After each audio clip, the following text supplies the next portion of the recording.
ചെറുപ്പക്കാർ ഈ പ്രത്യേകിച്ച് ഒരു 25 വയസ്സിന് താഴെ, അതായത് ഒരു ഒരു ഒരു 17 വയസ്സും മുതൽ മേലോട്ട് ഒരു 25 വയസ്സ് വരെയുള്ള ചെറുപ്പക്കാർ, അവരാണ് ഇന്നത്തെ കാലത്ത് ഏറ്റവും കൂടുതൽ ഈ ഗുണ്ടാ സംഘങ്ങളിൽ പെടുന്നത്. കാരണം ഈ പ്രായത്തിനിടയ്ക്കുള്ള കുട്ടികളുണ്ടല്ലോ, പെട്ടെന്ന് അവരുടെ മനസ്സ് വഴിതിരിഞ്ഞ് പോകാൻ എളുപ്പമുള്ളതാണ് പ്രായം. അതാണ് ആ പ്രായത്തിൽ അവരെ കൺട്രോൾ ചെയ്യാൻ, യഥാർത്ഥത്തിൽ അവരെ നിയന്ത്രിക്കാൻ അവരെ രക്ഷാകർത്താക്കൾ ശരിയായി ശ്രമിക്കണം. പലപ്പോഴും അത് ചെയ്യത്തില്ല, അതൊന്നും ചെയ്യല.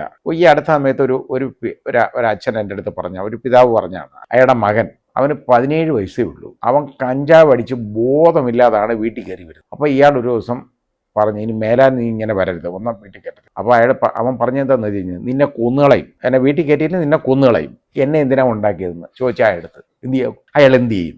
അയാൾ കരഞ്ഞുകൊണ്ട് ചോദിച്ചൊരു കാര്യമാണ്, അതിന് അഡ്വൈസ് ചോദിക്കാൻ വന്നതാണ്. ഞാൻ ഈ പറഞ്ഞതാണ്, ഇത് നമ്മുടെ നാട്ടിൽ ഒരുപാട് നടക്കുന്നുണ്ട്.